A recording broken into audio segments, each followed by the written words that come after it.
जय हिंद दोस्तों। आज हम आप सबके लिए एक नए प्रैक्टिस के साथ प्रस्तुत हैं आपके अपने चैनल पर।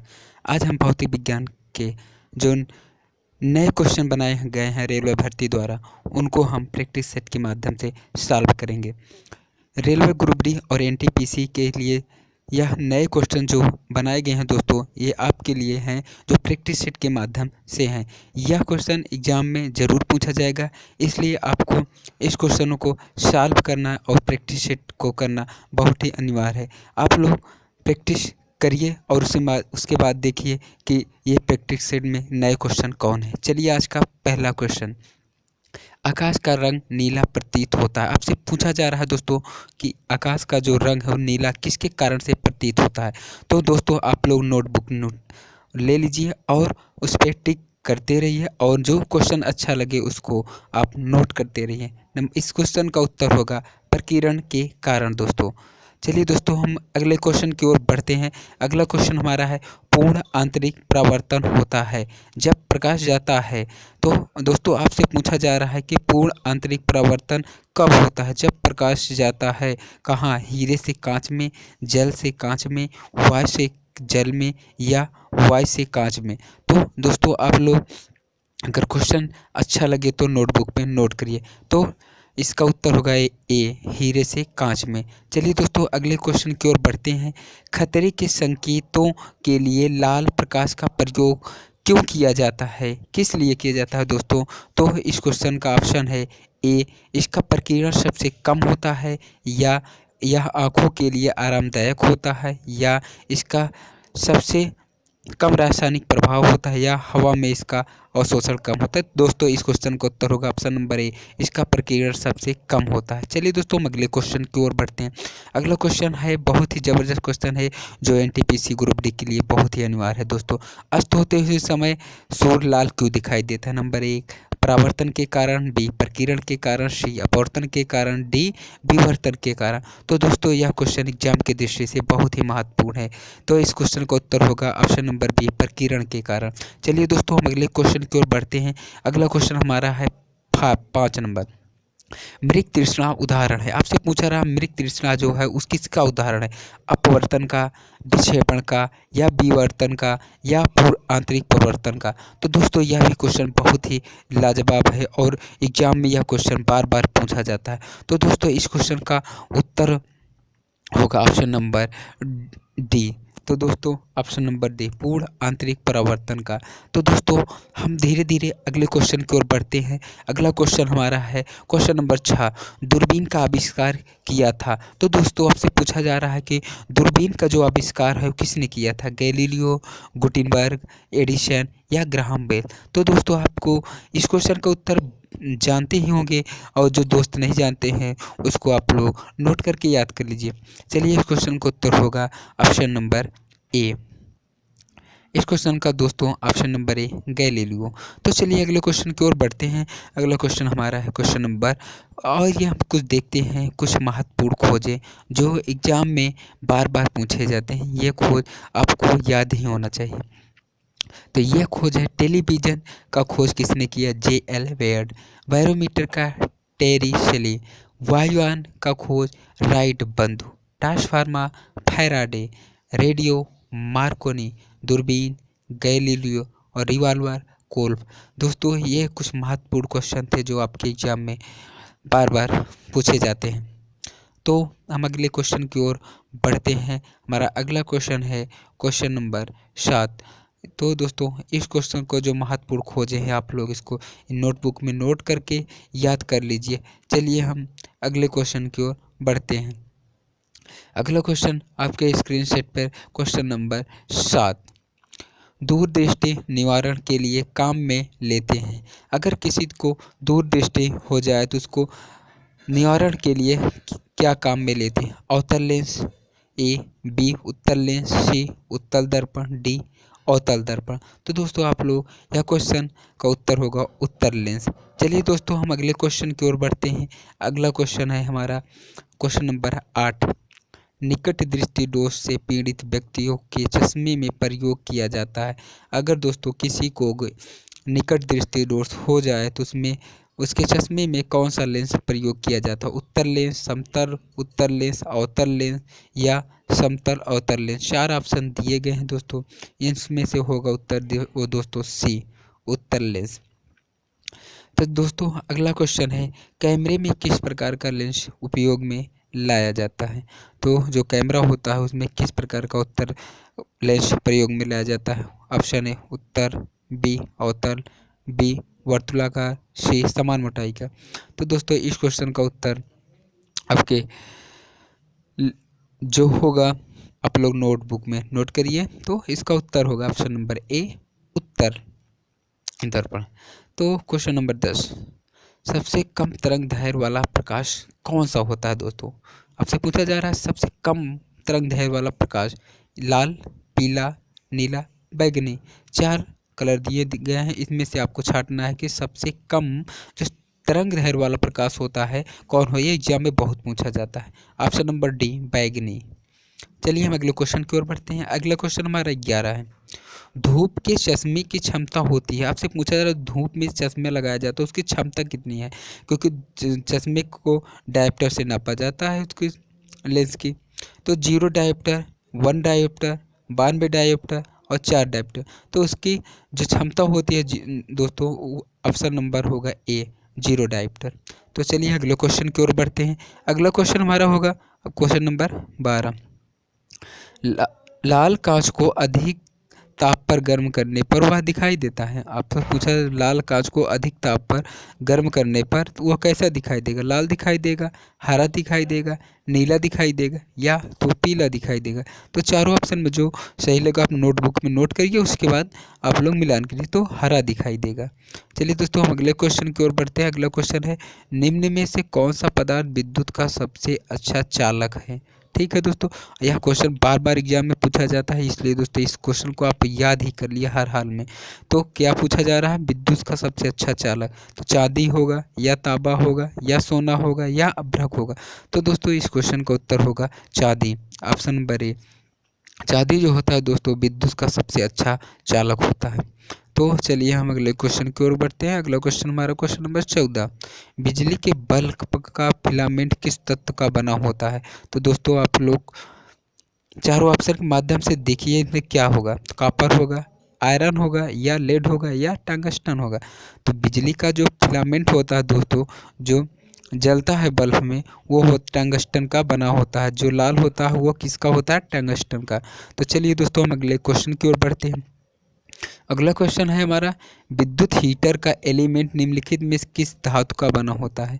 आपसे पूछा जा रहा है जो विद्युत हीटर होता है उसका फिलामेंट किस धातु का बना होता है, तथा जो हीटर गर्म होता है तार वो किसका बना होता है?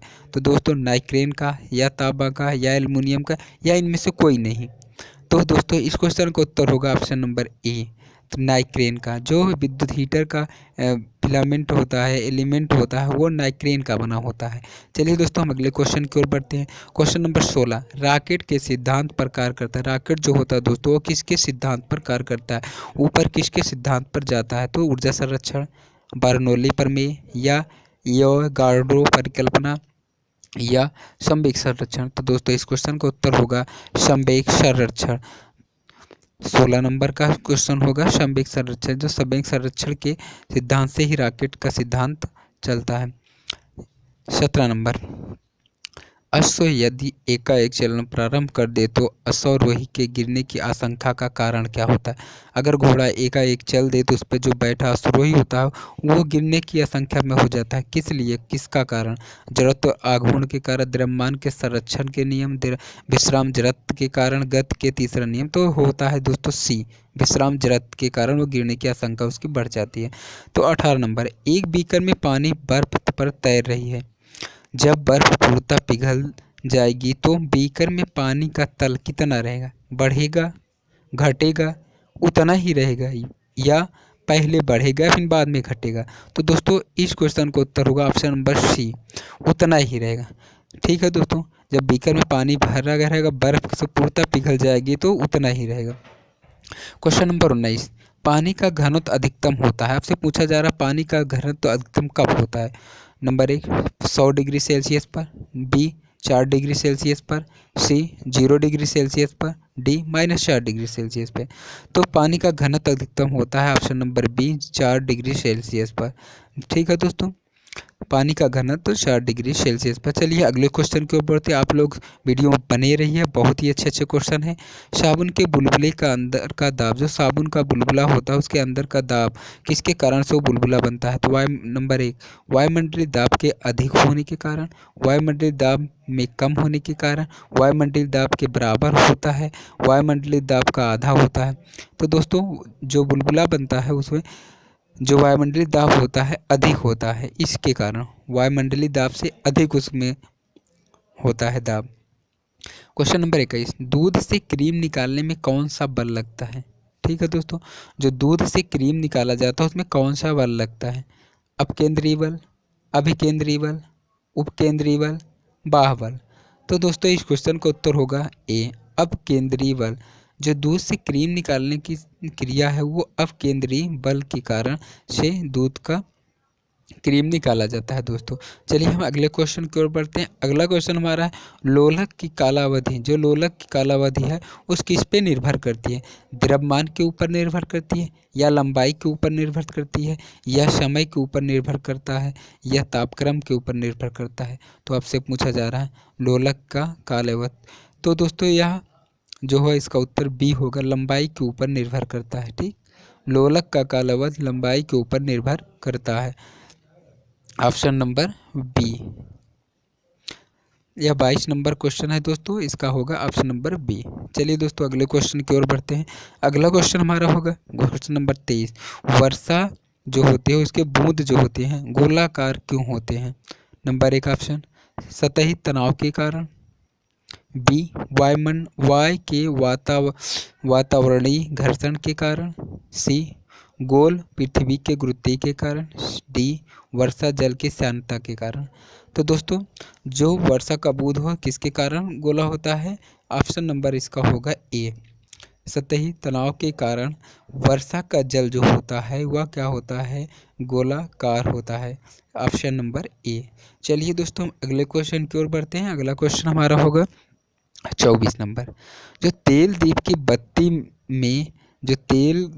बत्ती में तेल किसके कारण ऊपर चढ़ता है? जो दिया होता है जो उसमें जो तेल ऊपर चढ़ता है किस क्रिया के द्वारा चढ़ता है? तो दाब अंतर के कारण, कोशिका क्रिया के कारण, तेल का निम्न श्यानता के कारण, या गुरुत्वीय बल के कारण? तो दोस्तों इस क्वेश्चन का उत्तर होगा कोशिका क्रिया द्वारा, कोशिका क्रिया द्वारा होता है। तो चलिए अगले क्वेश्चन को, वस्तु की मात्रा बदलने पर अपवर्तित रहेगा।